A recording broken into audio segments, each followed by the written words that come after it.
News when you want it with Bloomberg News Now. I'm Nathan Hager. And I'm Karen Moscow. And we begin with new tensions in Minneapolis. There has been another shooting in the city a week after an immigration and customs enforcement agent shot and killed a woman and set off nationwide protests. The Department of Homeland Security says one of its officers tried to arrest a man during a targeted traffic stop, but he ran into a parked vehicle and fled on foot. The officer caught up with him, but then Minneapolis Police Chief Brian O'Hara says two other people came out of an apartment and started attacking the officer.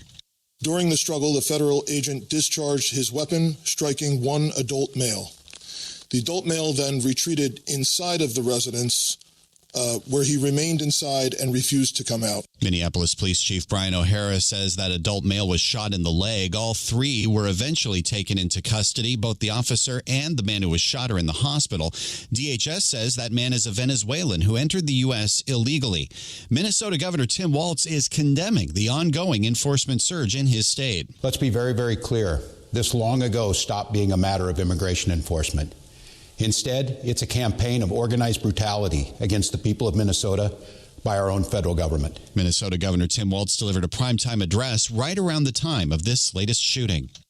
Well, Nathan, turning to U.S. foreign policy, Denmark's prime minister says she'll continue to push back against U.S. efforts to take over Greenland. That's after a high-level meeting in Washington failed to diffuse tensions over the island. Danish Foreign Minister Lars Løkke Rasmussen says there's still a fundamental disagreement with the U.S. For us, ideas that would not respect territorial integrity of the Kingdom of Denmark and the right of self-determination of the Greenlandic people are, of course, totally unacceptable.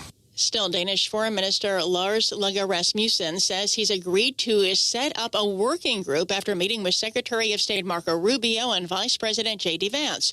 Denmark has also announced plans to beef up its military presence in the Arctic. Sweden, Norway, and the U.K. are also sending troops to Greenland, and Germany says it'll send more than a dozen personnel to the island to explore their own military contribution. Turning to the war in Ukraine now, Karen, President Trump is faulting that country's leader, Volodymyr Zelenskiy, as the main obstacle to an agreement to end the war that Russia launched against his country.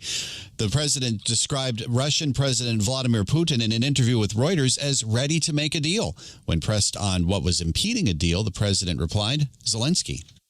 Let's get to the latest developments in Iran, Nathan, and President Trump is indicating he might hold off on attacking the country. The president says he has been reassured the government in Tehran would stop killing people involved in protests. And we get more from Bloomberg Middle East correspondent Jumana Bersetchi. We don't exactly know who he's spoken to, who's given him those reassurances. And again, as we've been reporting, it's very difficult and challenging to get live information from the ground in Iran because of the communications blackouts. That human rights agencies estimate that the death toll continues to climb, and we're sitting closer to something like 3,000 people. And Bloomberg's Middle East correspondent Jumana Bersetchi, we are seeing an impact in the oil market. Right now, NYMEX crude oil is down 3.8% at $59.68 a barrel. There are new developments this morning, Karen, in the Justice Department's probe into the Federal Reserve. Bloomberg's John Tucker joins us with that. John. And Nathan, President Trump now insists he does not plan to fire Federal Reserve Chair Jerome Powell. This was an interview with Reuters. Trump said, quote, "I don't have any plan to do that." Still, the president said he had not arrived at conclusion about whether his Justice Department probe of the Fed would give him grounds to oust the Fed chair, saying it's too early to say. The pushback over the probe has been fierce. Republican Senator Tom Tillis sat down with Bloomberg's Balance of Power, repeating his concern that DOJ's criminal probe threatens Fed independence.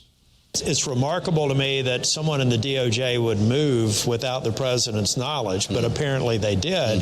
But look, if suddenly the threat of a lawsuit can take a chair out of play, how can anybody think that that's anything more than a de facto ending the independence of the Fed? And we all know what that does to markets worldwide. Well, Tillis has said he would block Fed nominations until the investigation is resolved in response to Republican lawmakers like Tillis who are criticizing the Fed investigation.